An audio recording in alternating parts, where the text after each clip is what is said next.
ఈ కూటమి ప్రభుత్వం కక్షపూరిత రాజకీయాలతో జగన్మోహన్ రెడ్డి గారిని ఎలా అయినా సరే అప్రతిష్ట పాలు చేయాలని చూడడానికే సరిపోతుంది కానీ ప్రభుత్వం పట్ల అలాగే లేకపోతే వ్యవస్థల పట్ల ఎక్కడా పట్టు సాధించలేకపోతున్నారు. ఏమవుతున్నా వ్యవస్థలు అనేది గమనించలేకపోతున్నారు.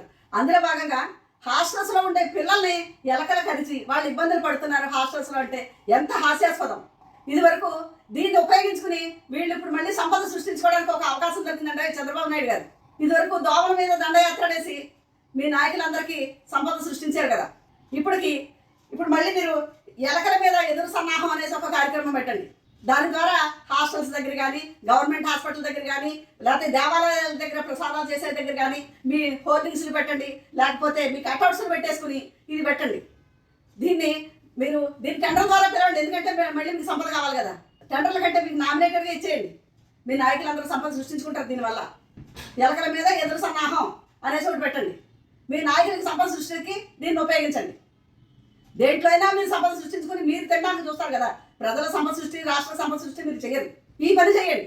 రాష్ట్రంలో చదువుకున్న విద్యార్థులు వాళ్ళ తల్లిదండ్రులు వదులుకుని భవిష్యత్తుకు ఈ బాటలు వేసుకుందామని అన్ని విధాలుగా వచ్చి అక్కడ ఎన్నో తల్లిదండ్రులు వదులుకుని అక్కడ దాకా వచ్చి కష్టపడి చదువుకుంటుంటే వాళ్ళకి సరైన తిండి లేదు, సరైన వసతులు లేవు, కనీసం పడుకోవడానికి నిద్రపోతున్నా అక్కడికి వచ్చి దోమలతో ఇబ్బంది.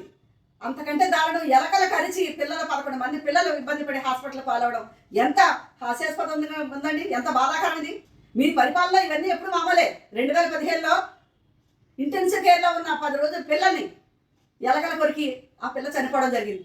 ఇప్పుడు కృష్ణా జిల్లాలో చూసుకున్నా, శ్రీకాకుళంలో చూసుకున్నా, ఏలూరులో చూసుకున్నా, రాష్ట్రంలో ఎక్కడ ఉన్నా సరే హాస్టల్స్లో పరిస్థితి ఈ ఎలకల బారిన పడి పిల్లలు గాయపడడం, వాళ్ళు ఇన్ఫెక్షన్ గురవడం, ఇవన్నీ చూస్తుంటే మీకు మీ లెక్కలేనితనం కనపడుతుంది.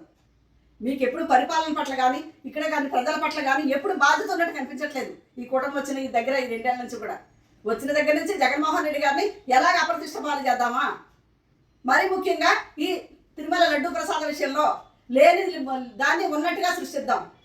సిట్ చెప్పినా, సుప్రీంకోర్టు చెప్పినా మీకు ఎక్కడా కూడా మనశ్శాంతి ఉండట్లేదు జగన్మోహన్ రెడ్డి గారినే చేద్దామని. కానీ మీరు ఆ చేసిన ప్రయత్నం మీకే బూమరాంగా వచ్చి తగులుకుంది. అది మీరు గమనించారో లేదో ప్రజలందరూ దీన్ని గమనించారు. ఇప్పటికైనా మీరు చేసిన తప్పులు మీరు ఒప్పుకోకపోయినా, ధైర్యం లేకపోయినా, అది మనసులో పెట్టుకున్నా కనీసం ప్రజల పట్ల సానుభూతి, మరి ముఖ్యంగా హాస్టల్స్లో ఉన్న విద్యార్థుల పట్ల మీరు సానుభూతి చూపించి ఈ ఎలకల నుంచి కానీ ఇట్ల నుంచి ఇబ్బంది లేకుండా వాళ్ళని చూడండి. వాళ్ళని అక్కడ నుంచి రక్షించి వాళ్ళని చదువుకోవడానికి ఒక మంచి అవకాశం ఇవ్వండి.